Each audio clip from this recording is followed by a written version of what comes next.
Okay, പോയവരൊക്കെ വന്നോ? Yes ma'am. Okay, yes ma'am. കുറച്ച് പേരൊക്കെ പോയി നോക്കുന്നു. 145 ആൾക്കാരുണ്ടായല്ലോ. Yes ma'am. കുറച്ച് പേരൊക്കെ വന്നില്ല. Yes ma'am. ഓക്കെ,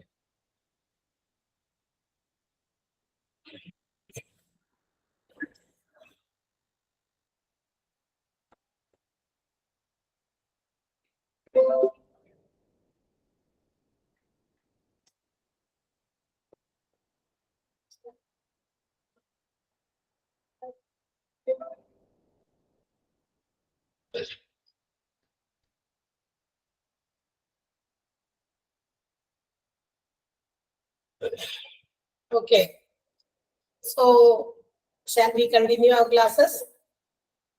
കുറച്ച് പേരൊക്കെ പോയല്ലോ, കണ്ടിന്യൂ ചെയ്യാം.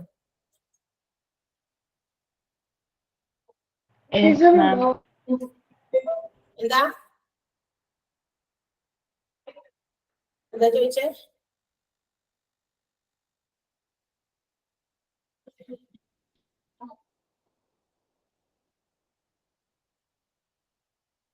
ഓക്കെ,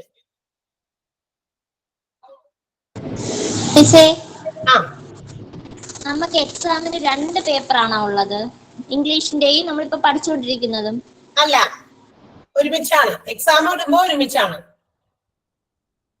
100 മാർക്കില് ഇംഗ്ലീഷും നമ്മൾ ബാക്കി പഠിക്കുന്ന എല്ലാ ഭാഗങ്ങളും കൂടെ ചേർത്താണ് 100 മാർക്കിന് വരുന്നതല്ലേ?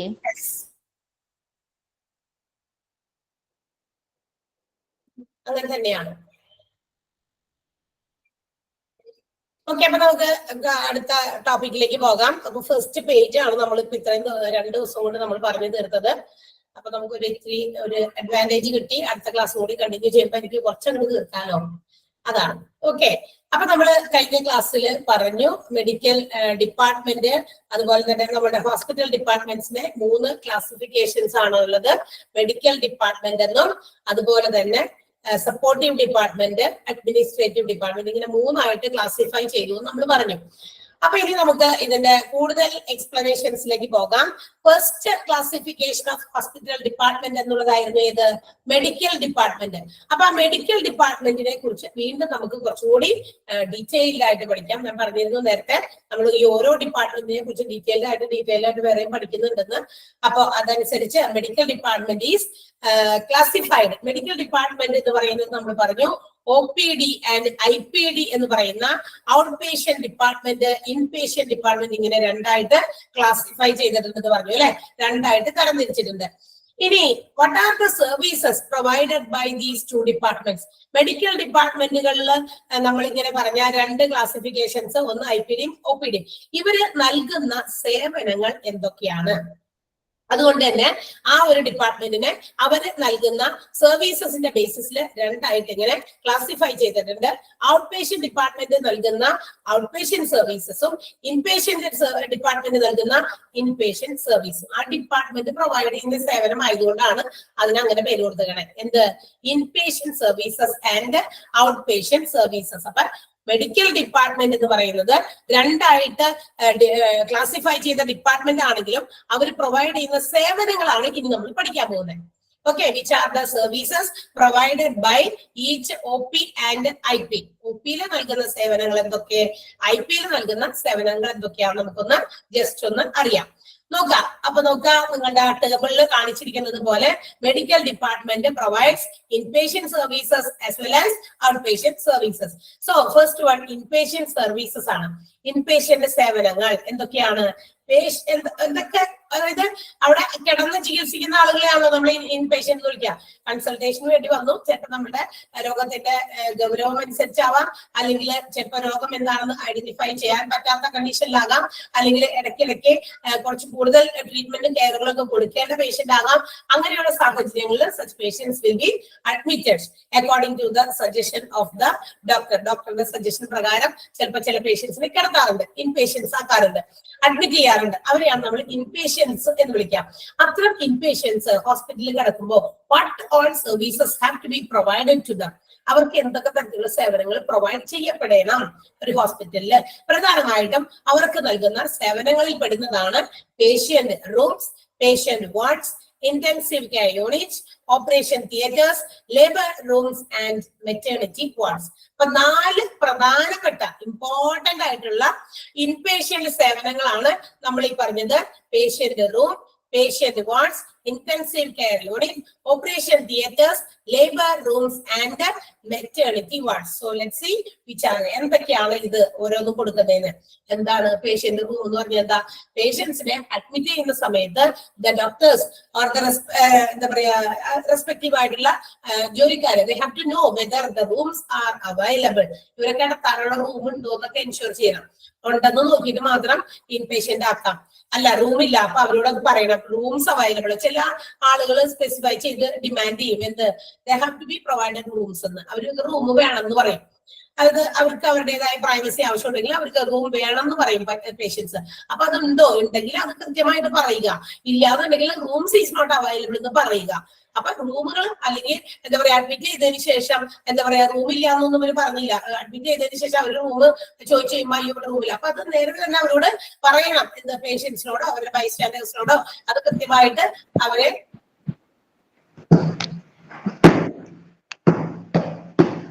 മ്യൂട്ട് ചെയ്യാമോ? ആരത്?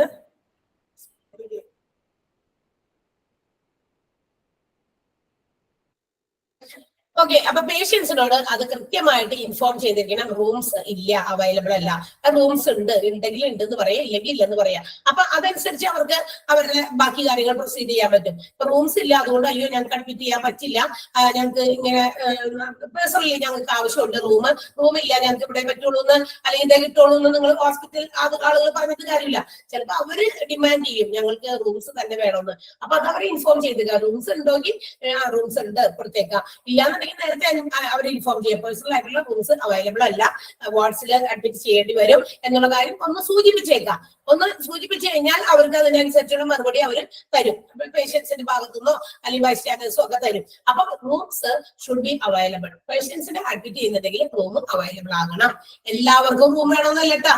റൂം ഡിമാൻഡ് ചെയ്യുന്നവർക്ക് അത് കൊടുക്കാനുണ്ടെങ്കിൽ മാത്രം അവർ അഡ്മിറ്റ് ചെയ്യുന്ന സമയത്ത് അത് ഇൻഫോം ചെയ്യാം. അതർവൈസ് പറഞ്ഞേക്കാം റൂംസ് അവൈലബിൾ അല്ല എന്ന് പറഞ്ഞേക്കാം. ഓക്കെ. നെക്സ്റ്റ് വൺ എന്താ? പേഷ്യന്റിന് വാർഡ്. ഇനി പേഷ്യന്റുകൾ ചില patients they will prefer ward. അവർ പ്രിഫർ ചെയ്യുന്നത് വാർഡായിരിക്കും. കാരണം ചില എക്സ്പെൻസീവ് ആയിട്ടുള്ള ഹോസ്പിറ്റൽസിലൊക്കെ ആണെങ്കിലേ ഈ റൂമിനൊക്കെ ഒത്തിരി കാശ് കൊടുക്കേണ്ടി വരും. അപ്പൊ അവർക്ക് അത് അഫോർഡ് ചെയ്യാൻ പറ്റുന്നില്ലെങ്കിൽ ഞങ്ങൾ വാർഡില് എല്ലാ എന്താ പറയുന്ന സാംക്രമിക രോഗം കണ്ടാമിനേറ്റ് ചെയ്യുന്ന രോഗങ്ങളൊന്നും അല്ല, കുഴപ്പമൊന്നുമില്ല. സാധാരണ വരുന്ന ഏതെങ്കിലും ഇടയ്ക്കിടയ്ക്കുള്ള ചെക്കപ്പ് ചെയ്യാനോ ട്രീറ്റ്മെന്റിനൊക്കെ വേണ്ടി വന്നേക്കുന്ന പേഷ്യൻസ് ആണെങ്കിൽ എന്ത് ചെയ്താൽ മതി? വാർഡ്സിലായാലും അവരെ കിടത്തിയാൽ മതി. അപ്പൊ അവർക്ക് അത് വാർഡ് മതിയെങ്കിൽ വാർഡ് ഉണ്ടായിരിക്കാം. വാർഡില് വെറുതെ വാർഡ് കാണിച്ചു കൊടുത്താൽ പോരാ, വാർഡിൽ അവൈലബിൾ ആയിട്ടുള്ള ബെഡ് ഉണ്ടായിരിക്കണം എന്ന്. ഇപ്പൊ നമുക്കറിയാലോ വാർഡിലൊക്കെ കുറച്ച് ബെഡ് ഒക്കെ ഉണ്ടാവൂലേ, ഇത്ര എണ്ണമൊക്കെ ഉണ്ടാവുമല്ലോ. അത് വാർഡിന്റെ വലിപ്പമൊക്കെ അനുസരിച്ചിട്ട് ഇത്രയും ബെഡ്സ് അവിടെ ഉണ്ടായിരിക്കും. ആ ബെഡ്സിന്റെ ഇടയ്ക്ക് എന്താ പറയാ ഗ്യാപ്പ് ഒക്കെ ഉണ്ടായിരിക്കും. അതനുസരിച്ച് ഡോക്ടേഴ്സിന് റൗണ്ട്സിനൊക്കെ വന്ന് ഓരോ പേഷ്യൻസിന്റെ അടുത്ത് കൂടിയൊക്കെ പോകാനും പാസേജും ഒക്കെ ഇട്ടിട്ട് അപ്പുറത്തും ഇപ്പുറത്തും കുറെ ബെഡുകളൊക്കെ ഇട്ടിട്ടുള്ള ഒരു റൂമിനെയാണ്, ഒരു ലോങ് റൂമിനെയാണ് നമ്മള് ഹോളൊക്കെ പോലത്തെ റൂമിനെയാണ് നമ്മൾ പേഷ്യന്റ് വാർഡ് എന്ന് വിളിക്കാം. അവിടെ ഒരു പേഷ്യന്റ് മാത്രമായിരിക്കില്ല, ഒരുപാട് പേഷ്യൻസ് തന്നെ. അപ്പൊ പേഷ്യൻസിന് വാർഡ്സ് വേണമെങ്കിൽ വാർഡ്സ് അവൈലബിൾ ആകണം. പിന്നെ ഇന്റൻസീവ് കെയർ യൂണിറ്റ് എന്താണ്? അതിതീവ്ര പരിചരണ വിഭാഗമാണ് അല്ലെ? തീവ്ര പരിചരണ വിഭാഗം. അതായത് patients those who need necessary or intensive care. Critical ആയിട്ട് അവര് എന്താ പറയാ ചില ആളുകൾക്ക് ഒത്തിരി നല്ല കെയർ കൊടുക്കേണ്ട സ്ഥലം പേഷ്യൻസ് ഉണ്ടായിരിക്കും. അങ്ങനെയുള്ളവരെ ട്രീറ്റ് ചെയ്യാൻ വേണ്ടിയിട്ടുള്ള സ്ഥലമാണ് ICU, ഇന്റൻസീവ് കെയർ യൂണിറ്റ് എന്ന് പറയുന്നത്. അപ്പൊ ICU ഒരു ഹോസ്പിറ്റലിൽ നിർബന്ധമായിട്ടും ഉണ്ടായിരിക്കേണ്ടതാണ്. ഇൻപേഷ്യൻസ് ആവുന്ന ആളുകൾക്ക് പെട്ടെന്ന് ചിലപ്പോൾ അവരുടെ എന്താ പറയാ രോഗത്തിൽ എന്തെങ്കിലും ഡീവിയേഷൻ ഉണ്ടായി, എന്തെങ്കിലും വ്യത്യാസം ഉണ്ടായി, വ്യതിയാനം ഉണ്ടായി, പെട്ടെന്ന് രോഗം എന്താ പറയാ അതിന്റെ എന്താ പറയാ മോശം കണ്ടീഷൻസിലേക്ക് പോയി. So they have to be shifted immediately. പെട്ടെന്ന് അവർക്ക് കൂടുതൽ കെയർ കൊടുക്കേണ്ട ഇന്റൻസീവ് കെയർ യൂണിറ്റിലേക്ക് ഷിഫ്റ്റ് ചെയ്യേണ്ടി വരും. അല്ലാണ്ട് അയ്യോ ഇവിടെ ICU ഇല്ല, വേറെ അടുത്തുള്ള ഹോസ്പിറ്റൽ ICUലേക്ക് കൊണ്ടുപോക്കോ എന്ന് പറയുന്നത് അത്ര സേഫ് ആയിട്ടുള്ള കാര്യമല്ല. അത് നമ്മുടെ രോഗിയുടെ ജീവന് തന്നെ എന്താ പറയാ ത്രെട്ടനിങ് ആണ്, ഭീഷണിയാണ്. അതുകൊണ്ട് അത്തരം സിറ്റുവേഷൻസിൽ അങ്ങനെ ഇൻപേഷ്യൻസ് ആയിട്ട് കിടക്കുന്ന രോഗികൾക്ക് പെട്ടെന്ന് ആവശ്യം വരാം എന്നുള്ള ആ ഒരു നിലയ്ക്ക് intensive care units also should be available for inpatients. ഇൻപേഷ്യൻസിന് അത്യാവശ്യമാണ്. ഓക്കെ, നെക്സ്റ്റ് വൺ എന്താണ്? Operation theatres. അതും വേണം ഹോസ്പിറ്റലിൽ അല്ലെ. ചിലപ്പോഴൊക്കെ ചില സിറ്റുവേഷൻസ് മോശമാകുമ്പോൾ പെട്ടെന്ന് പേഷ്യൻസിനെ ഇങ്ങോട്ടേക്ക് മാറ്റേണ്ടി വരും. ഓപ്പറേഷൻ ചെയ്യേണ്ട പേഷ്യൻസ് ഒക്കെ ആണെങ്കിൽ ഇപ്പൊ ഡെലിവറി ടൈം ഒക്കെ വരുമ്പോ ഓർക്കാം, ഡെലിവറി ഒക്കെ നടത്തുന്ന സമയത്ത് നോർമൽ ആണെന്നൊക്കെ നമ്മൾ വിചാരിച്ചിരിക്കും. പക്ഷെ ചിലപ്പോ ചില കേസസിൽ പെട്ടെന്ന് തന്നെ ഇവരെ മാറ്റേണ്ടി വരും. ലേബർ റൂമും അതുപോലെ ഓപ്പറേഷൻ തിയേറ്റേഴ്സിലേക്ക് മാറ്റേണ്ട പേഷ്യൻസ് ഉണ്ടെങ്കിൽ അവർ ഓപ്പറേഷൻസ് റൂമിലേക്കും അത് പെട്ടെന്ന് തന്നെ മാറ്റാനുള്ളതാണ്. അന്നേരം അത് അവൈലബിൾ ആകണം അവിടെ, എന്നാൽ മാത്രമേ അവരെ പെട്ടെന്ന് അങ്ങോട്ടേക്ക് ഷിഫ്റ്റ് ചെയ്യാൻ പറ്റുള്ളൂ. അതും ഇൻപേഷ്യൻസിന് കിട്ടുന്ന സേവനങ്ങളിൽ പെട്ടതാണ്. ഓക്കെ, എന്താണ് എന്താണ് മെറ്റേണിറ്റി വാർഡ്സ്? അടുത്തത് ചോദിക്കാൻ മുഴുവൻ കംപ്ലീറ്റ് ചെയ്തില്ല, അപ്പോഴേക്കും അത് പോയി. ഞാൻ ഇങ്ങോട്ട് നോക്കിയപ്പോ അടുത്തത് മെറ്റേണിറ്റി വാർഡാണ്. ഓക്കെ, ഇനി എന്താണ് മെറ്റേണിറ്റി വാർഡ് എന്ന് പറഞ്ഞു കഴിഞ്ഞാൽ ഇപ്പൊ ഡെലിവറി ഒക്കെ കഴിഞ്ഞ എന്താ പറയാ അമ്മയും കുഞ്ഞുമായിട്ട് രണ്ടായിട്ട് തിരിഞ്ഞു കഴിയുമ്പോൾ കുട്ടികൾക്കൊക്കെ ഫീഡിങ്ങിനും മറ്റൊക്കെ വേണ്ടിയിട്ട് അവർക്ക് കുറച്ച് പ്രൈവസി ആവശ്യമുള്ള ആളുകളാണ്. സോ ദാറ്റ് ഇങ്ങനെയുള്ള ആളുകൾ മാത്രം അമ്മ കുഞ്ഞ് മാതൃത്വം അല്ലെ, അവർക്ക് വേണ്ടിയിട്ട് മാത്രമുള്ള സ്പെഷ്യലൈസ്ഡ് വാർഡുകളും ഹോസ്പിറ്റൽസിലും ഉണ്ടെങ്കിൽ അത് നല്ലതായിരിക്കും ഇൻപേഷ്യൻസിന്. കാരണം അവര് എന്താ പറയാ ഒത്തിരി ആളുകളൊക്കെ ഇങ്ങനെ മറ്റ് കോമൺ ആയിട്ടുള്ള വാർഡാണെങ്കിലേ, കോമൺ വാർഡിലൊക്കെ ആണെങ്കിൽ എല്ലാ പേഷ്യൻസിനും വരുമ്പോ അവരുടെ കൂടെ നിൽക്കുന്ന ആൾക്കാരൊക്കെ വന്നും കയറിയൊക്കെ പോകുമല്ലോ. അതിനകത്ത് കൂടുതൽ ജെൻസ് ഒക്കെ ഉണ്ടായിരിക്കും അല്ലെ, പുരുഷന്മാരൊക്കെ ഉണ്ടായിരിക്കും. സോ ദാറ്റ് എല്ലാ സ്ത്രീകൾക്കും അത് കുട്ടികൾക്കും അത് ഹാൻഡിൽ ചെയ്യാൻ അല്ലെങ്കിൽ അങ്ങനെയുള്ള സിറ്റുവേഷൻസിൽ അവർക്ക് ഫീഡ് ചെയ്യാനൊക്കെ വലിയ ബുദ്ധിമുട്ടുകളൊക്കെ ഫേസ് ചെയ്യുന്ന ആളുകളൊക്കെ ഉണ്ടായിരിക്കും. അപ്പൊ അങ്ങനെയുള്ളതൊക്കെ ഒഴിവാക്കാൻ വേണ്ടിയിട്ട് എന്താ മെറ്റേണിറ്റി വാർഡ്സ് ഉണ്ടെങ്കിൽ അവിടെ കിടക്കാം. അങ്ങനെയുള്ളവർക്ക് അത് പ്രിഫർ ചെയ്യുന്നുണ്ടെങ്കിൽ ദേ ക്യാൻ ബി പ്രൊവൈഡഡ്. അങ്ങനെയുള്ള ഇൻപേഷ്യൻസിന് അത് പ്രൊവൈഡ് ചെയ്യാം. അപ്പൊ ഹോസ്പിറ്റലില് പ്രധാനമായിട്ടും മെഡിക്കൽ ഡിപ്പാർട്ട്മെന്റുകളിൽ ഇൻപേഷ്യന്റിന് നൽകപ്പെടുന്ന സർവീസസിൽ പെട്ടതാണ് ഈ പറഞ്ഞതൊക്കെ. ഏതൊക്കെയാണ്? പേഷ്യന്റിന് rooms, patient wards, intensive care unit, operation theatres, labour rooms and maternity wards എന്ന് പറയുന്നത്. പ്രധാനമായിട്ടും ഇത്തരം സർവീസ് ആണ് ഇൻപേഷ്യന്റിന് അവിടെ കിടന്ന് ചികിത്സിക്കുന്ന ആളുകൾക്ക് വേണ്ടത്. ഓക്കെ, ഒരു സാധാ ഒരു ഹോസ്പിറ്റൽസിൽ ഉണ്ടാകുന്ന മെഡിക്കൽ ഡിപ്പാർട്ട്മെന്റിലെ ഇൻപേഷ്യന്റ് സർവീസസ് ആണ് നമ്മൾ പറഞ്ഞത്. അത്രയും നിങ്ങൾ അറിയേണ്ട ആവശ്യമുള്ളൂ. അപ്പൊ ഇത്രയുമാണ്. ഏതൊക്കെയാണ്? 6 എണ്ണമാണ് നമ്മൾ പറഞ്ഞത്. Patient rooms, patient wards, intensive care unit, operation theatres, labour rooms and maternity വാർഡാണ്.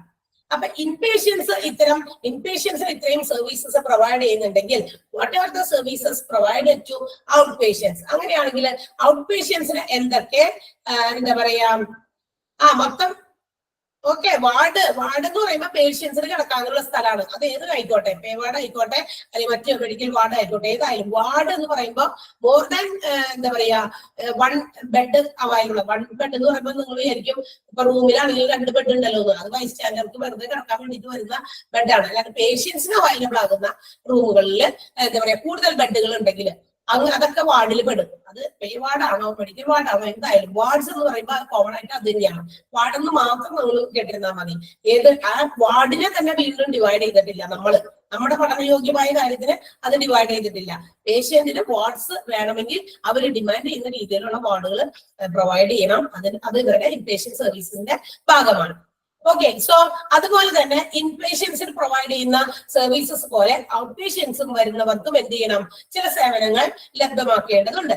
അപ്പൊ നമ്മൾ പഠിക്കാൻ പോകുന്നത് ഇനി ഔട്ട് പേഷ്യന്റ് സർവീസസ് ആണ്. ഇതുവരെ ക്ലിയർ ആണോ? ഇത്രയും നേരം പറഞ്ഞത് ഇൻപേഷ്യന്റ് സർവീസസ് എന്തൊക്കെയാണെന്ന് അറിഞ്ഞിരിക്കാനുള്ളൂ. ഇൻപേഷ്യന്റ് സർവീസ്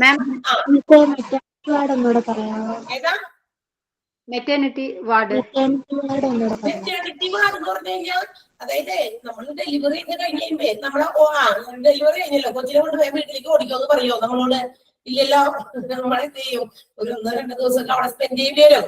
ചിലർക്ക് എന്താ പറയാ റൂം വേണം, ഞങ്ങൾക്ക് റൂം മതി. അപ്പൊ കാശുകാരൊക്കെ ആണെങ്കിൽ വലിയ വലിയ ഹോസ്പിറ്റൽ, നമ്മൾ എല്ലാ ഹോസ്പിറ്റൽസിനെ കുറിച്ചിട്ടാണ് പറയുന്നത്. ഓക്കെ, അപ്പൊ അത്തരം ഹോസ്പിറ്റലുകളിൽ ഒത്തിരി കാശൊക്കെ ചിലപ്പോൾ റൂമിലൊക്കെ കൊടുക്കേണ്ടി വരും. ചിലർക്ക് അത് അഫോർഡബിൾ ആയിരിക്കും, ചിലർക്ക് അത് അഫോർഡബിൾ അല്ല. അപ്പൊ അങ്ങനെയുള്ളപ്പോ നമ്മൾ ചോദിക്കും മെറ്റേണിറ്റി വാർഡുകൾ അവൈലബിൾ ആണോ, അവിടെ റൂംസ് ഉണ്ട്, അവിടെ ബെഡ് ഉണ്ടോ എന്ന് വെച്ചാൽ നമുക്കൊരു പ്രൈവസിക്ക്, നമുക്ക് കുട്ടിക്ക് പാല് കൊടുക്കണ്ടേ, ഫീഡ് ചെയ്യണ്ടേ. അപ്പൊ അത് എല്ലാവർക്കും ഓപ്പൺ ആയിട്ട് അത് ചിലപ്പോൾ ചെയ്യാനായിട്ട് അല്ലെങ്കിൽ മറ്റുള്ളവർ വന്നും പോകും നിൽക്കുന്ന മറ്റു വാർഡുകളിലൊക്കെ കിടത്തി കഴിഞ്ഞാൽ അതെന്തുകൊണ്ടുണ്ടാകുന്ന അവരുടെ ഡിസ്കംഫേർട്ട് അത് മാറ്റാൻ വേണ്ടിയിട്ട് ഇത്തരം മെറ്റേണിറ്റി വാർഡുകളും ഹോസ്പിറ്റൽസിൽ പ്രൊവൈഡ് ചെയ്യുന്നുണ്ട്. ഓക്കെ, അതിന് വേണ്ടിയിട്ടുള്ള വാർഡ് അമ്മയ്ക്കും കുഞ്ഞിനും ഒക്കെ. അപ്പൊ അവിടെ ആണുങ്ങൾക്ക് അധികം പ്രവേശനം ഉണ്ട്. ഉണ്ടെങ്കിൽ തന്നെ വന്നിട്ട് പെട്ടെന്ന് കാര്യം കഴിച്ചു പോകുക. അതിന് നേരെ അവിടെ സ്റ്റേ ചെയ്യാൻ അനുവദിക്കുന്നതല്ല. ആണുങ്ങൾക്ക് ഇത്ര സമയം വരെ, അത് കഴിഞ്ഞാൽ പിന്നെ അവിടെ അനുവദിക്കുന്നതല്ല. പിന്നെ ആ കുട്ടീനെയും അമ്മേനെയും കുഞ്ഞിനെയും നോക്കാനായിട്ട് ചിലപ്പോൾ ലേഡീസ് ആയിട്ടുള്ള പെണ്ണുങ്ങൾ, അമ്മമാര്, അമ്മൂമ്മമാര് അങ്ങനെയുള്ളവരൊക്കെ ആയിരിക്കും വന്ന് അവരുടെ കൂടെ കൂട്ടിട്ടിരിക്കുക.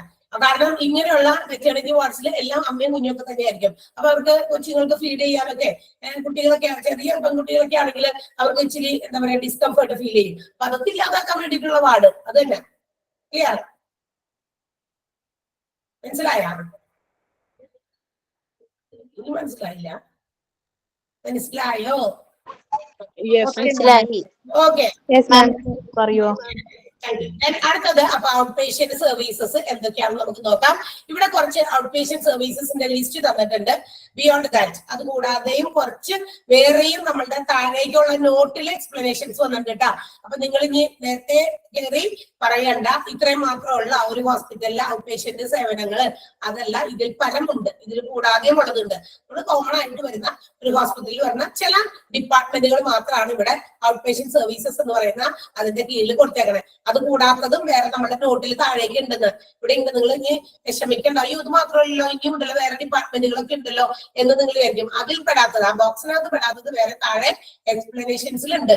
അപ്പൊ അതുകൊണ്ട് പേടിക്കണ്ട. അത് ആദ്യം ഞാൻ പറഞ്ഞതാ. ചിലര് ഇതെടുത്ത് കുറച്ച് കഴിയുമ്പോൾ അപ്പൊ ഇതല്ലല്ലോ, ഇനിയും ഉണ്ടല്ലോ വേറെ ഡിപ്പാർട്ട്മെന്റ്, ഇതിനകത്ത് പെടാത്ത കുറെ ഡിപ്പാർട്ട്മെന്റ് ഒക്കെ ഞങ്ങൾക്ക് അറിയാലോ, അപ്പൊ അതൊന്നും ഇതിനകത്ത് വരാത്ത എന്തെങ്കിലും ചോദിക്കണ്ട. അത് താഴെ ഉണ്ട്. ചില ഡിപ്പാർട്ട്മെന്റ് പറയുമ്പോൾ നിങ്ങൾക്ക് മനസ്സിലാകും ഏതൊക്കെയാണ്. സോ ഔട്ട് പേഷ്യന്റ് സർവീസസ് എന്തൊക്കെയാണെന്നാണ് നമ്മൾ പറയാൻ പോകുന്നത്.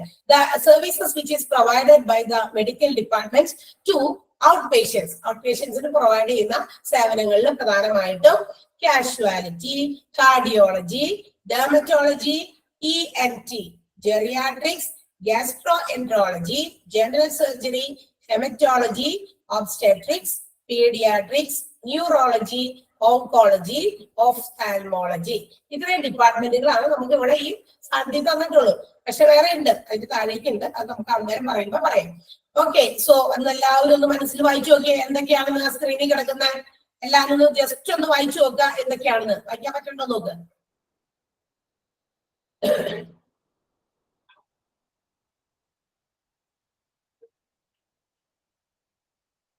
വായിക്കാൻ പറ്റുമ്പോ തന്നെ നിങ്ങളൊന്ന് ആലോചിച്ച് നോക്ക്. What is that particular department related to? ഓരോ ഡിപ്പാർട്ട്മെന്റും എന്തുമായി റിലേറ്റ് ചെയ്യുന്നു എന്നുകൂടി നിങ്ങളൊന്ന് മനസ്സിലാലോചിച്ച് വെക്കുക.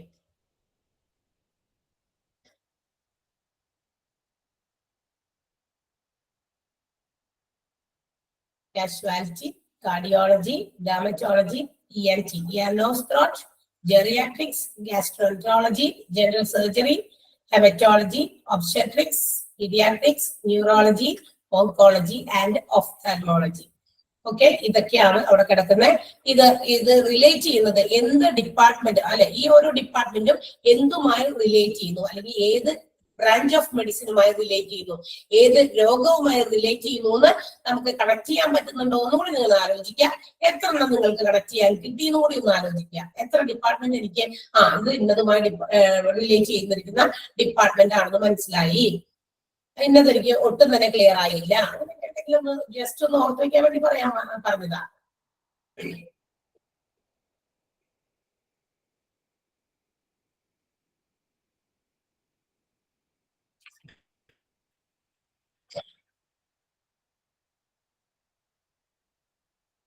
ഓക്കെ, എല്ലാവരുടെയും മനസ്സിലേക്ക് കുറെ കാര്യങ്ങളൊക്കെ വന്നിട്ടുണ്ടാകും. ഓക്കെ, ഇനി ഞാൻ പറഞ്ഞു തന്നോളാം. ഞാനൊന്ന് എന്റെ വാന്ന് 2 മിനിറ്റ് ഒന്ന് അടച്ചിരിക്കാൻ വേണ്ടി ഞാനിപ്പോ ഒന്ന് മിണ്ടാതിരുന്നതാ. നിങ്ങളൊന്ന് അതൊന്ന് ആലോചിക്കട്ടെ എന്ന് വിചാരിച്ചിട്ട്. അപ്പൊ നിങ്ങൾക്ക് ഒരു യൂസ്ഫുൾ ആകുന്ന ഒരു സമയവുമായിരിക്കും. എനിക്കൊന്ന് റെസ്റ്റ് ചെയ്യാൻ പറ്റിയ ഒരു 2 മിനിറ്റ് ഒന്ന് വായടയ്ക്കാൻ വേണ്ടിയിട്ട് പറഞ്ഞതാ. ഓക്കെ, എന്റെ വായടയ്ക്കാനാണ്, നിങ്ങളുടെ അല്ല. അപ്പൊ നമുക്ക് ഇനി നിങ്ങൾ മനസ്സിലൊക്കെ ഓരോന്ന് ആലോചിച്ച് വെച്ചിട്ടുണ്ടാവല്ലോ, ഇന്ന ഡിപ്പാർട്ട്മെന്റ് ഇന്നതുമായി റിലേറ്റ് ചെയ്താണെന്ന്. അപ്പൊ നമുക്ക് അതൊന്ന് നോക്കാം, ഏതൊക്കെയുമായിട്ട് ബന്ധപ്പെട്ടിരിക്കുന്നു. അപ്പൊ നമ്മൾ ആലോചിച്ച് വെച്ചതും ഞാൻ പറയുന്നതും ശരിയാണോ എന്ന് നമുക്ക് നോക്കാം. രണ്ട് തമ്മിൽ എന്തെങ്കിലും ഡിഫറൻസ് ഉണ്ടോ എന്നൊന്നും നോക്കാലോ. Okay, so the first one is casualty. എന്താണ് കാഷ്വാലിറ്റി എന്ന് പറയുന്ന വിഭാഗം? Casualty is the department in which patients are brought in to the hospital by an ambulance due to life threatening illness, അല്ലെ, എമർജൻസി സിറ്റുവേഷൻസ്. ഇതിലൊക്കെ എന്താ പറയുക, രോഗിയെ ഹോസ്പിറ്റൽസിലേക്ക് ആംബുലൻസിൽ ഭയങ്കര ലൈഫ് ത്രെട്ടനിങ് ഇൽനെസ്സുമായിട്ട്, അതായത് ജീവൻ മരണ പോരാട്ടം എന്നൊക്കെ പറയില്ലേ, അങ്ങനെയുള്ള ആ ഒരു കണ്ടീഷനിൽ എമർജൻസി സിറ്റുവേഷൻസിൽ ഒരു രോഗിയെ ആംബുലൻസിലൊക്കെ കൊണ്ടുവരുന്ന ഒരു ഡിപ്പാർട്ട്മെന്റ് ആണ്. ഈ ഡിപ്പാർട്ട്മെന്റിലേക്ക് അങ്ങനെയായിരിക്കും മിക്കവാറും ആൾക്കാരെ കൊണ്ടുവരാം കാഷ്വാലിറ്റിയിലേക്ക് പെട്ടെന്ന് എളുപ്പത്തില്. ഇപ്പൊ ആംബുലൻസ് തന്നെയല്ല, ചിലപ്പോൾ നമ്മുടെ സ്വന്തം വാഹനമൊക്കെ എടുത്തിട്ടാണെങ്കിലും ഭയങ്കര സ്പീഡിൽ എളുപ്പം കൊണ്ടുവന്ന് എത്തിക്കുന്ന, എമർജൻസി സിറ്റുവേഷൻസിൽ കൊണ്ടുവന്ന് എത്തിക്കുന്ന ഡിപ്പാർട്ട്മെന്റിനെയാണ് നമ്മൾ കാഷ്വാലിറ്റി എന്ന് വിളിക്കാം. ഇത്തരം ഡിപ്പാർട്ട്മെന്റിലേക്ക് കൊണ്ടുവരുന്ന പേഷ്യൻസ് മിക്കവാറും തന്നെ majority of the patients will be may be of heart അറ്റാക്കിന്റെ എന്തെങ്കിലും സിംറ്റംസ് കാണിക്കുന്നവരായിരിക്കാം, അല്ലെങ്കിൽ എന്താ പറയുക പോയിസണസ് ആയിട്ടുള്ള എന്തെങ്കിലും സാധനങ്ങളുടെ ഇഫക്റ്റ് കൊണ്ടുവന്ന പേഷ്യൻസ് ആയിരിക്കാം. ചിലപ്പോൾ എന്തെങ്കിലും പാമ്പ് കടിയേറ്റതോ അങ്ങനെ ആയിരിക്കാം. പിന്നെ എന്തെങ്കിലും പറയാം ആക്സിഡൻസുമായിട്ട് ബന്ധപ്പെട്ട് വന്ന രോഗിയായിരിക്കാം. ഇങ്ങനെയുള്ള ആളുകളെ കൊണ്ടുവരുന്ന പ്രധാനപ്പെട്ട സ്ഥലമാണ് കാഷ്വാലിറ്റി. മിക്കവാറും എവിടെയെങ്കിലൊക്കെ ആക്സിഡന്റ് നടന്നു, ആ വഴിയിൽ നിന്നൊക്കെ ആംബുലൻസിൽ ഡയൽ ചെയ്തു, ആംബുലൻസ് വന്നു, ആളെ കൊണ്ട് വേഗം അടുത്തുള്ള കാഷ്വാലിറ്റി വിഭാഗത്തിലേക്ക് പ്രവേശിപ്പിക്കും. ഓക്കെ. പിന്നെ മാത്രമല്ല ഹാർട്ട് അറ്റാക്ക്, അവിടെ അതെ നമുക്ക് ഇങ്ങനെയുള്ള പേഷ്യൻസിനെ കൊണ്ടുവരുമ്പോ ഈ ഡോക്ടറെ കാണാൻ ചീട്ടെടുത്തും ഔട്ട് പേഷ്യന്റ് ഒ പി പോയിട്ട് ചീട്ടെടുത്ത് ഒത്തിരി സമയമൊന്നും ലാഗ് ചെയ്ത് കളയാൻ പറ്റില്ല. ഇവരെ എമർജൻസി ആയിട്ട് ഇവരെ ട്രീറ്റ് ചെയ്യേണ്ട സ്ഥലമാണ്, ട്രീറ്റ് ചെയ്യേണ്ട പേഷ്യൻസ് ആണ്. അപ്പൊ അവർക്ക് പെട്ടെന്ന് കെയർ കൊടുക്കണം. അപ്പൊ അങ്ങനെയുള്ള ഒരു ഡിപ്പാർട്ട്മെന്റ് ആണ് കാഷ്വാലിറ്റി. ഇവിടുത്തെ പ്രത്യേകതകളൊക്കെ നമ്മൾ ഇനി അടുത്ത് താഴെ പഠിക്കണ്ടേ, അപ്പൊ നമ്മൾ അതൊന്നും ഇപ്പൊ പറയുന്നില്ല. കാഷ്വാലിറ്റി എന്ന് പറയുന്ന സ്ഥലം കേൾക്കുമ്പോൾ ഓർത്തിരിക്കുക, അത്യാഹിത വിഭാഗം എന്നാണ്. ഇതിന് വേറെ പേരുണ്ട്, എമർജൻസി ഡിപ്പാർട്ട്മെന്റ് എന്ന് പേരുണ്ട്, ആക്സിഡന്റ് ആൻഡ് എമർജൻസി ഡിപ്പാർട്ട്മെന്റ് എന്ന് പേരുണ്ട്, എ ആൻഡ് ഇ ഡിപ്പാർട്ട്മെന്റ് എന്ന് പേരുണ്ട് കേട്ടോ. ആക്സിഡന്റ് ആൻഡ് എമർജൻസിയുടെ ഷോർട്ട് ഫോം ആയ എ ആൻഡ് ഇ ഡിപ്പാർട്ട്മെന്റ് എന്ന് പറഞ്ഞാലും ഇത് തന്നെയാണ്, എമർജൻസി ഡിപ്പാർട്ട്മെന്റ് എന്ന് പറഞ്ഞാലും കാഷ്വാലിറ്റി തന്നെയാണ്. ഇത്രയും പേരുണ്ട് കൂടി ഓർക്കുക. അപ്പൊ ആംബുലൻസിലായിരിക്കും ഇവിടെ പേഷ്യൻസിനെ എന്ത് ചെയ്യുന്നത്, കൊണ്ടുവരുന്നത് എന്നുള്ള കാര്യം ഓർത്തിരിക്കാം. Okay. And the second one, രണ്ടാമത്തേത് കാർഡിയോളജിയാണ്. Cardiology is the branch of science which deals with the problems of our heart. നമ്മുടെ ഹാർട്ടുമായിട്ട് ബന്ധപ്പെട്ട പ്രശ്നങ്ങൾക്ക് അല്ലെങ്കിൽ അത്തരം ഹാർട്ട് ഡിസോർഡേഴ്സിന് അല്ലെ, അങ്ങനെ ബ്ലഡ് സർക്കുലേഷൻ ഡിസോർഡേഴ്സിനൊക്കെ ബന്ധപ്പെട്ട ഒരു ഡിപ്പാർട്ട്മെന്റ് ആണ്. അത്തരം കാര്യങ്ങൾക്കുള്ള ചികിത്സ കൊടുക്കുന്ന ഡിപ്പാർട്ട്മെന്റിനെയാണ് നമ്മൾ കാർഡിയോളജി എന്ന് വിളിക്കുക. ഇത് റെക്കോർഡിംഗ് അല്ലേ? ഓക്കെ. അപ്പൊ കാർഡിയോളജി ഡിപ്പാർട്ട്മെന്റ് എന്ന് വിളിക്കാം. ഓക്കെ. അപ്പൊ ഹാർട്ടിന്റെ ഡിസോർഡേഴ്സ് ഇപ്പൊ ഏറ്റവും കൂടുതൽ കേൾക്കുന്നത് ഇതൊക്കെ തന്നെയാണ്, ഹാർട്ട് പ്രോബ്ലംസ് ആണ് കൂടുതൽ നമുക്ക് എവിടെയും കേൾക്കാൻ സാധിക്കുക. അപ്പൊ ഇന്നത്തെ ഒരു എന്താ പറയാ, നമ്മളുടെ ലൈഫ് സ്റ്റൈലും നമ്മുടെ ഫുഡ് ഹാബിറ്റ്സും ഒക്കെ അതിന് ഒരുപാട് കാരണങ്ങളാണ് കേട്ടോ. നമ്മൾക്ക് എക്സസൈസ് ഇല്ലായ്മ, നമ്മൾ കഴിക്കുന്ന ഫുഡിന്റെ കലോറീസ് ഒക്കെ നമ്മൾ ബേൺ ചെയ്ത് കളയാത്തതിന്റെ അതിന്റെ ഫലമായിട്ട് ഒത്തിരി റീസൺസ് ഒന്നിച്ചു ചേർന്നപ്പോ എന്താ പറയാ, ഇന്ന് ഏറ്റവും കൂടുതൽ ആളുകൾ ഫേസ് ചെയ്യുന്ന പ്രോബ്ലംസ് ഹാർട്ട് റിലേറ്റഡ് ആയിട്ടുള്ളതാണ്. അതുകൊണ്ട് തന്നെ ഈ ഒരു വിഭാഗത്തിന് ഇന്ന് കുറച്ച് ഡിമാൻഡ് കൂടുതലുള്ള വിഭാഗമാണ് കാർഡിയോളജി എന്ന് പറയുന്നത്. ഓക്കെ. അപ്പൊ കാർഡിയോളജി ഹാർട്ട് പ്രോബ്ലംസിലുള്ള ഡിപ്പാർട്ട്മെന്റ് ആണ്. Got it? ക്ലിയർ ആയോ? രണ്ടാമത് പറഞ്ഞു കാഷ്വാലിറ്റി ആൻഡ് കാർഡിയോളജി പറഞ്ഞു. ഇപ്പൊ അതെന്താന്ന് മനസ്സിലാക്കിയത് ഡീറ്റെയിൽ ആയിട്ട് താഴെയുണ്ട്. ഓക്കെ. ഡെർമറ്റോളജി ആണ് അടുത്ത department. Dermatology is the department which deals with our problems of സ്കിന്നുമായിട്ട് ബന്ധപ്പെട്ട പ്രോബ്ലംസ് മാത്രമല്ല കേട്ടാ.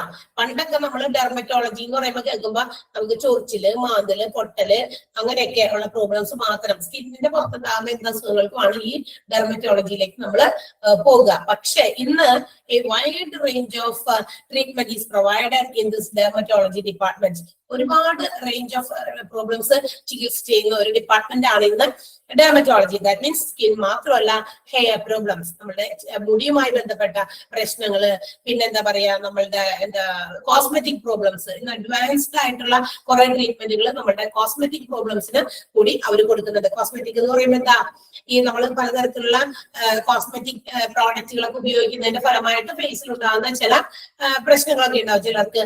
അങ്ങനെയൊക്കെ അതൊക്കെ കൂടുതലായിട്ട് അമിതമായിട്ട് ഉപയോഗിക്കുമ്പോൾ ഇപ്പോഴത്തെ കുട്ടികളൊക്കെയാന്ന് വെച്ചാൽ അത് കൂടുതലും ഉപയോഗിക്കുന്നുണ്ട്. അപ്പൊ അത്തരം പ്രോബ്ലംസ് ഒക്കെ ഉണ്ടാകുമ്പോൾ അതൊക്കെ നമുക്ക് ഈ ഒരു ഡിപ്പാർട്ട്മെന്റിൽ ചെന്ന് കഴിഞ്ഞാൽ അത്തരം പ്രോബ്ലംസിനൊക്കെ സൊല്യൂഷൻസ് കിട്ടുന്നതാണ്. മാത്രമല്ല നെയിൽ പ്രോബ്ലംസ്, നഖം അല്ലെ, നഖത്തിന് നമ്മൾ വിചാരിക്കുന്നത് നഖത്തിന് ഇത്ര പ്രോബ്ലംസ്, എന്തായിരിക്കും എന്ന് വിചാരിക്കും അല്ലെ. നഖത്തിന് ഒത്തിരി പ്രശ്നങ്ങളൊക്കെ വരുന്നുണ്ട്. ചില ആളുകൾക്ക് നഖമൊക്കെ എപ്പോഴും കേടാകുക, കാലിന്റെ ആയിക്കോട്ടെ കൈയിന്റെ ആയിക്കോട്ടെ നഖം കേടാകുക, നഖത്തിന് എന്തെങ്കിലും തരത്തിലുള്ള വേറെ കളർലെസ് ആകുക.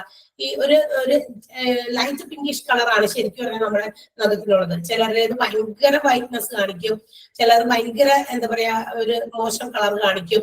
അപ്പൊ അങ്ങനെയൊക്കെയുള്ള കാര്യങ്ങളൊക്കെ ഉണ്ടെങ്കിൽ നമുക്ക് ഈ ഒരു ഡിപ്പാർട്ട്മെന്റിൽ പോയാൽ ട്രീറ്റ്മെന്റ് പ്രൊവൈഡ് ചെയ്യുന്നതാണ്. അപ്പോ dermatology is the department which provide solutions for our skin, hair, nails and also advanced cosmetic problems. കോസ്മെറ്റിക്കിന്റെ ഒരു വൈഡ് റേഞ്ചും ഈ ഒരു വിഭാഗം കൈകാര്യം ചെയ്യുന്നുണ്ട്. അപ്പൊ ഇത്തരം എന്തെങ്കിലുമൊക്കെ പ്രശ്നം ഉണ്ടെങ്കിൽ എവിടെ പോയാൽ മതി? ഡെർമറ്റോളജി ഡിപ്പാർട്ട്മെന്റിലേക്ക് പോയാൽ മതി. ക്ലിയർ? അടുത്തത് ഇയർ നോസ് ത്രോട്ട് ആണ്. ഇയർ നോസ് ത്രോട്ട് നമ്മൾ അതിനെ എന്ത് വിളിക്കും? ENT എന്ന് വിളിക്കും അല്ലെ. ഇയർ നോസ് ത്രോട്ട് എന്ന് പറയുമ്പോൾ ഇയർ നോസ് ത്രോട്ട് റിലേറ്റഡ് ആയിട്ടുള്ള എല്ലാ പ്രോബ്ലംസും, ചെവിയുടെ പ്രശ്നങ്ങള്, തൊണ്ടയുടെ പ്രശ്നങ്ങള്, നോസ് മൂക്കിന്റെ പ്രശ്നങ്ങൾ, മൂക്കിന്റെ പാലം തിരിഞ്ഞിരിക്കുക, മൂക്കിൽ ദശ വളരുക, അലർജി പ്രോബ്ലംസ്, പിന്നെ ചെവി വേദന, ചെവി അടഞ്ഞിരിക്കുക, ബാലൻസിങ് പ്രോബ്ലംസ്. ഇന്ന് ഒരുപാട് പേര് ഫേസ് ചെയ്യുന്ന മറ്റൊരു പ്രോബ്ലം ആണ് ഇയർ ബാലൻസിങ് പ്രോബ്ലം. ഒരുപാട് പേർക്കുണ്ട്. അതിന്റെ ഒരു സിംറ്റം എന്ന് പറഞ്ഞാൽ ഇങ്ങനെ എല്ലായിടത്തൊക്കെ ഇരിക്കുമ്പോ പെട്ടെന്ന് തലയ്ക്കൊക്കെ എന്തോ പിടിച്ച പോലെ ആകും. മാത്രമല്ല വോമിറ്റിംഗ് ടെൻഡൻസി, ഭയങ്കര ഛർദിയൊക്കെ വരും. അതൊക്കെ ഇയർ ബാലൻസിന്റെ പ്രശ്നമാണെന്ന് നമ്മൾ കേട്ടിട്ടുണ്ട്. അപ്പൊ ഒരുപാട് പേർക്ക് ഉണ്ടെന്ന് എനിക്കറിയില്ല. അത് ഇതുപോലെ തന്നെ പല പല തരത്തിലുള്ള നമ്മളുടെ ലൈഫ് സ്റ്റൈലുകളൊക്കെ തന്നെയാണ് കൂടുതലും ഒക്കെ.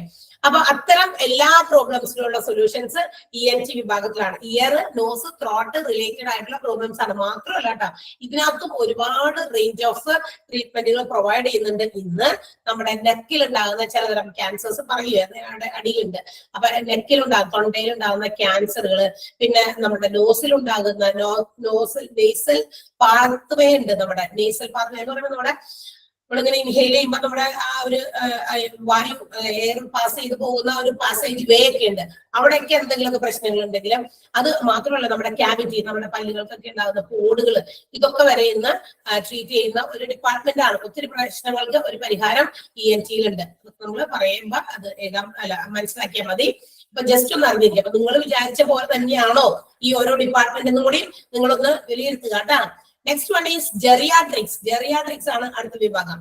This is the medical specialty which is dedicated completely to provide quality services or quality patient care to the older adults ആണ്. ഓൾഡർ അല്ലെങ്കിൽ എൽഡർ അഡൽട്സ്, നല്ല പ്രായം ചെന്നിട്ടുള്ള ആളുകൾക്ക് നല്ല ക്വാളിറ്റി കെയർ കൊടുക്കുക. കൂടുതൽ അവരിൽ കുറച്ച് കൂടുതൽ കോൺസെൻട്രേറ്റ് ചെയ്യുന്ന ചില ഡോക്ടർമാര് അവരുടെ രോഗങ്ങൾക്ക്, അവർക്ക് ഉണ്ടാകുമല്ലോ ജീവിതശൈലി രോഗങ്ങള്, മാത്രമല്ല പ്രായാധിക്യം കൊണ്ട് ഉണ്ടാകുന്ന രോഗങ്ങള്.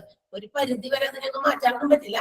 പക്ഷെ അവർക്ക് ആ ഒരു ട്രീറ്റ്മെന്റ് കിട്ടുമ്പോൾ അവർക്ക് ആശ്വാസമായി. കാരണം എന്താണെന്നറിയോ, ഈ നമ്മുടെ വീടുകളിലൊക്കെ ഉണ്ടാവുമല്ലോ വയസ്സായ ആൾക്കാരൊക്കെ, ഇത്തിരി പ്രായമൊക്കെ ചെന്നവരൊക്കെ, അവർക്ക് മരുന്ന് കഴിക്കുക എന്നുള്ളത് അവർക്ക് ഒരു ഭയങ്കര ഭയങ്കര ഇഷ്ടമാണ്. ഇഷ്ടമാണെന്ന് പറഞ്ഞാൽ ഇത്രയും മരുന്നൊക്കെ ഉണ്ടെന്ന് പറയാനും ആരോടെങ്കിലൊക്കെ ആ മരുന്നൊക്കെ ഉണ്ട്, അതിന് മരുന്നുണ്ട്, ഇതിന് മരുന്നുണ്ട് എന്നൊക്കെ പറഞ്ഞ് ആളുകളോട് പറഞ്ഞ് അത്രയും മരുന്ന് ഞാൻ കഴിക്കുന്നുണ്ട് എന്നൊക്കെ പറയാൻ അവർക്ക് ഭയങ്കര ഒരു ക്യൂരിയോസിറ്റിയാണ്, ഭയങ്കര ഒരു ആകാംക്ഷയാണ് ആൾക്കാരോട് പറയാനായിട്ട്. മരുന്നിലൊക്കെ അങ്ങോട്ട് പോണേ മുന്നോട്ട് എന്നൊക്കെ അവരുടെ സംസാരത്തില് നിങ്ങളൊന്ന് ശ്രദ്ധിച്ചു കഴിഞ്ഞാൽ അത്തരം ആളുകൾ കൂടുതൽ സംസാരിക്കുന്ന ഇങ്ങനത്തെ കാര്യമായിരിക്കും.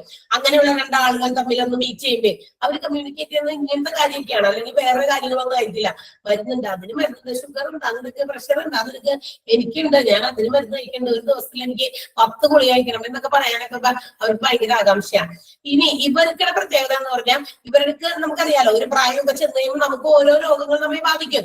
കാരണം നമ്മളുടെ അന്ന് വർക്ക് ചെയ്തിരുന്ന മെഷീൻസ് ഇതുവരെ വർക്ക് ചെയ്തുകൊണ്ടിരിക്കുകയല്ലേ നമ്മുടെ ശരീരത്തിനകത്ത്. ആ പല മെഷീൻസ് നമ്മൾ പുതിയതായിട്ട് കടയിൽ നിന്ന് വാങ്ങിക്കുമ്പോൾ ഫ്രഷ് ആണ്.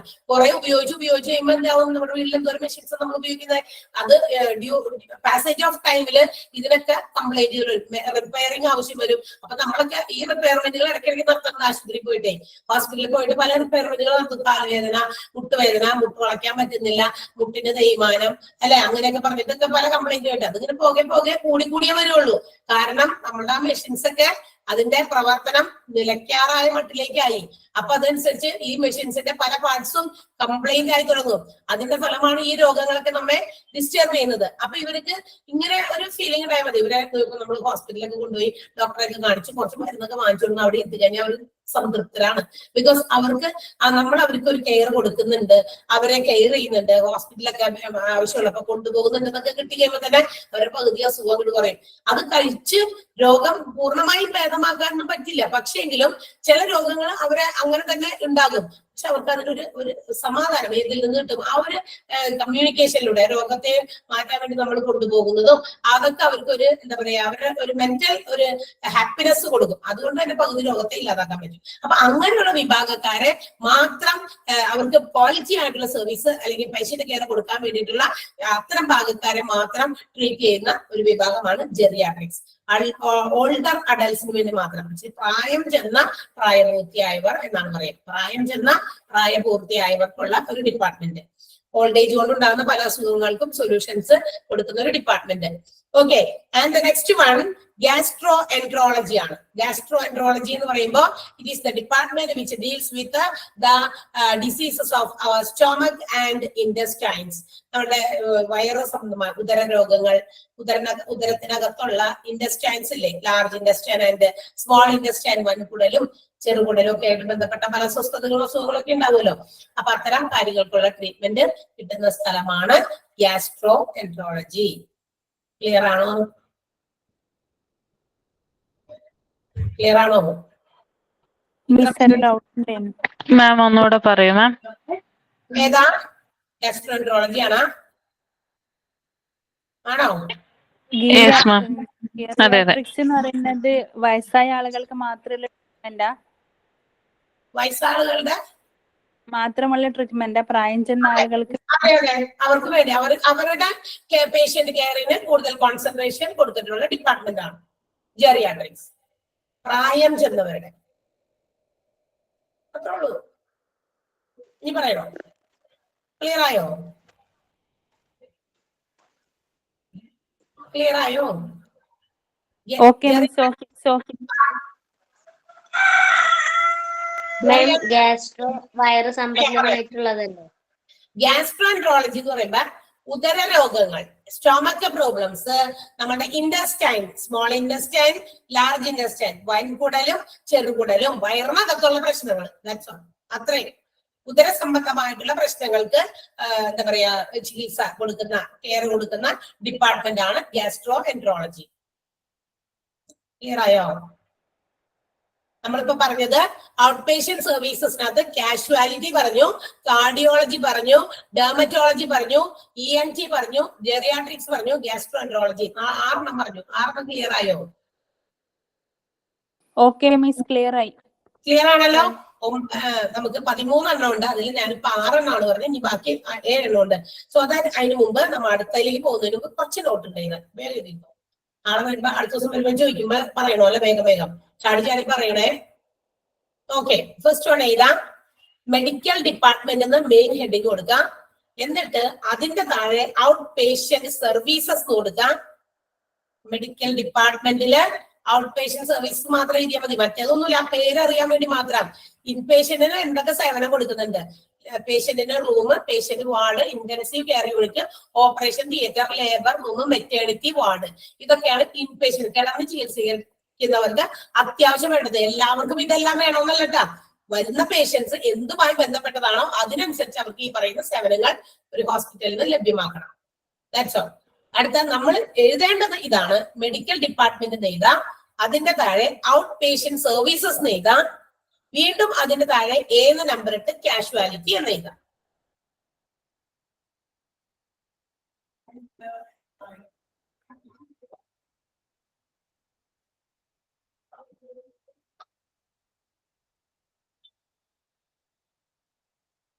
Okay, casualty put a hyphen, then either the patients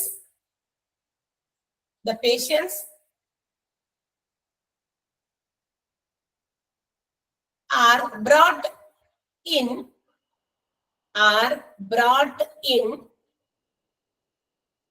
by an ambulance in emergency situations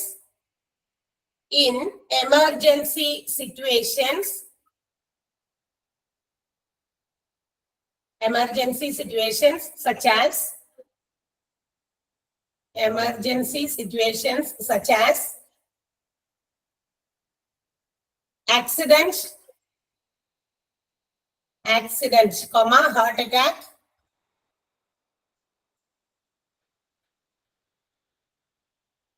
comma, poisonous, POISNO.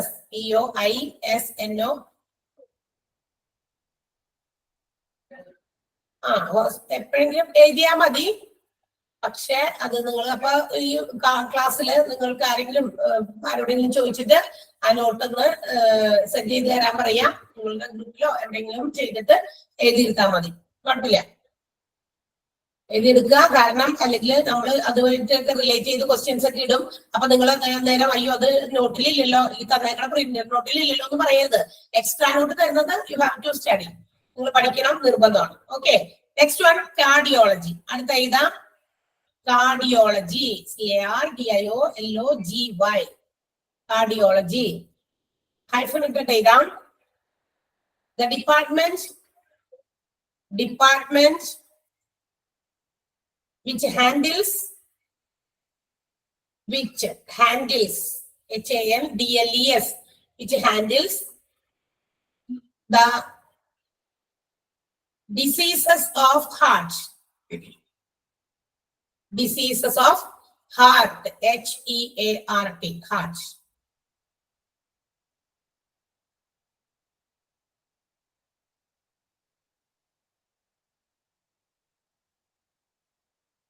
Next one, dermatology. മൂന്നാമത്തെ നമ്പർ ഇട്ടിട്ട് എഴുതാം. സി എന്ന് നമ്പർ ഇട്ട് എഴുതിക്കോ. ഡെർമറ്റോളജി. എ എന്ന് പറയുന്നത് കാഷ്വാലിറ്റി ആയിരുന്നു, B cardiology, C dermatology. Dermatology hyphen ഇട്ടിട്ട് എഴുതാം. The branch of medical science,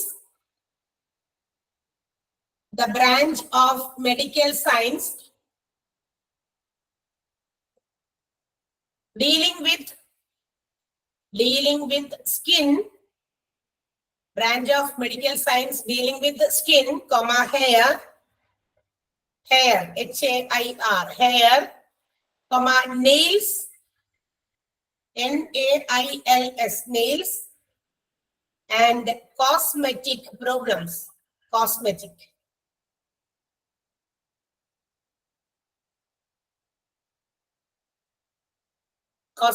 problems.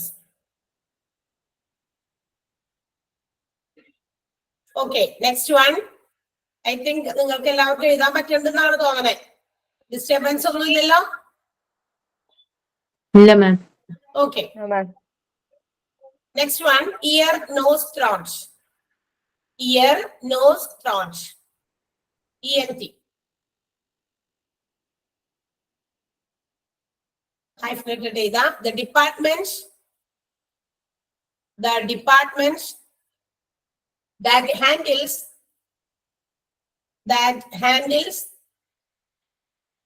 the problems of the department that handles the problems of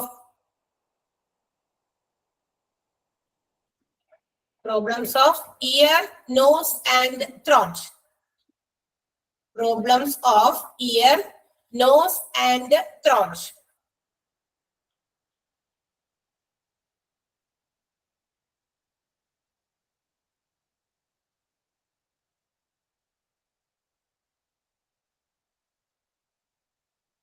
Okay, next one. Geriatrics.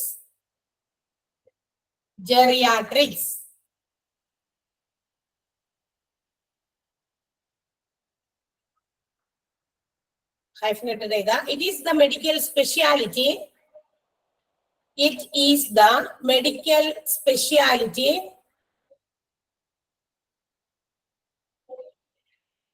dedicated, especially dedicated, DEDICATED, dedicated especially to provide, ESPECIALLY, especially to provide high quality patient care. നല്ല ഗുണനിലവാരമുള്ള patient ശുശ്രൂഷ നൽകാൻ എന്നാണ്. High quality patient care for older adults.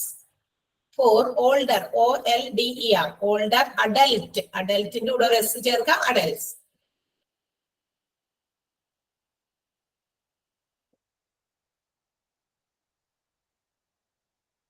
It is the medical specialty dedicated,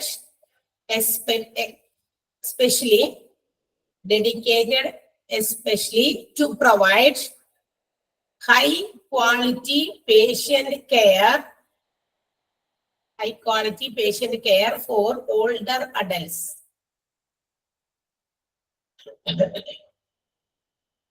Next one, gastroenterology. Gastroenterology, spelling തെറ്റിക്കാതെ ഇതാ. Gastroenterology.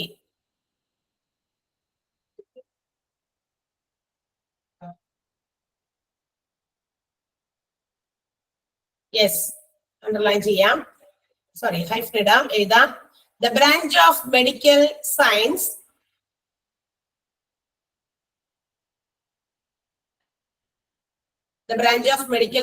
concerned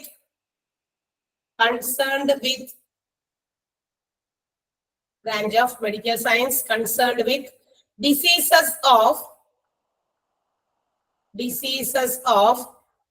stomach and intestines. Stomach, STOMACH. Stomach and intestines. സ്റ്റൊമക്കും ഇൻറ്റസ്റ്റൈൻസും related ആയിട്ടുള്ള രോഗങ്ങൾക്ക് ഉള്ള ഡിപ്പാർട്ട്മെന്റ് ആണ് ഗ്യാസ്ട്രോഎൻട്രോളജി. എന്താ ചോദിച്ചേ? ആരെന്തോ ചോദിച്ചില്ല.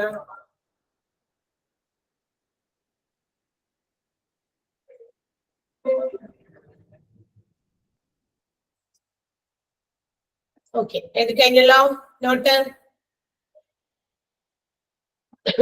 ഏതാ പറയണ്ടേ? മാഡം ലാസ്റ്റത്തെ ഗ്യാസ്ട്രോഎൻട്രോളജിയുടെ ഒന്ന് പറഞ്ഞുതരുമോ? The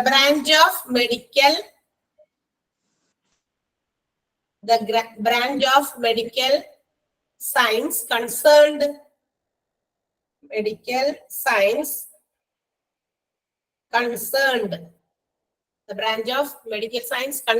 with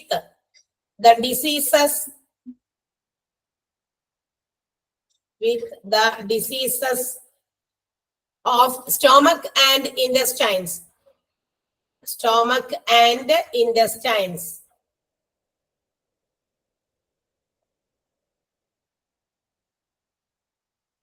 Okay, കിട്ടിയോ? മാം ഡെർമറ്റോളജി ഒന്നുകൂടി പറയാമോ? നോട്ടാണോ? നോട്ട് അതെ അതെ, നോട്ട് പറയാം. Okay, the branch of medical science dealing with the skin, hair, nails,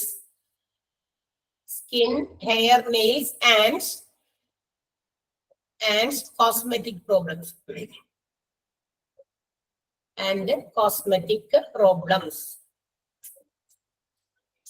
Okay, thank you, miss. Okay.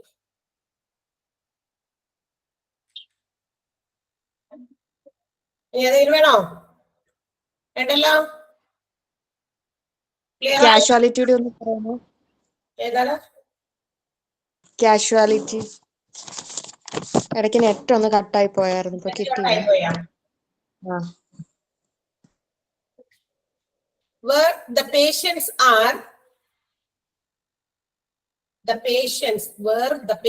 are brought in.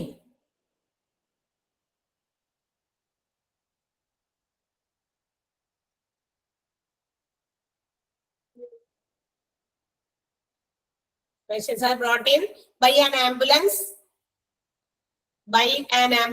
in emergency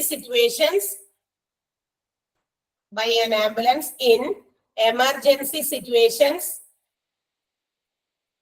Such as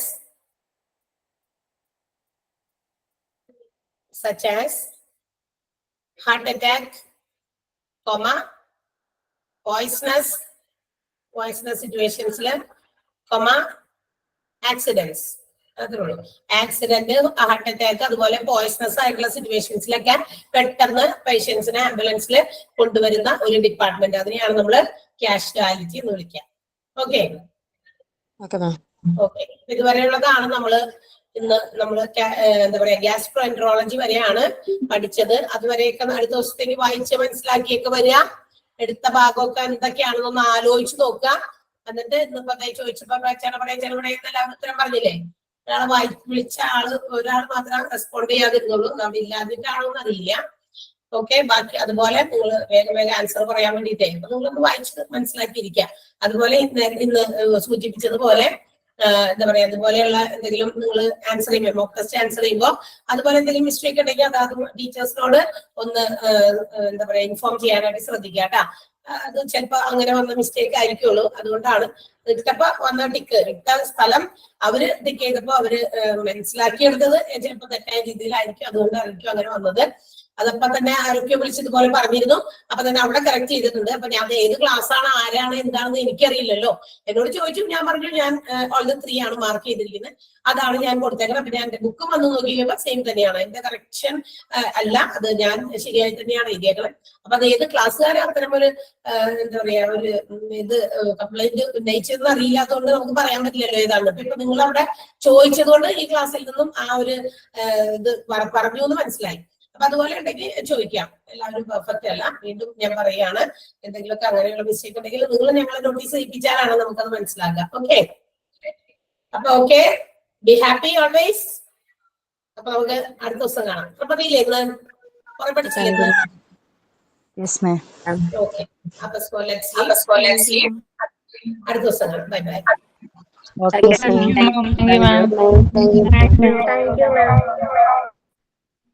Thank you, ma'am. Thank you, ma'am. Okay.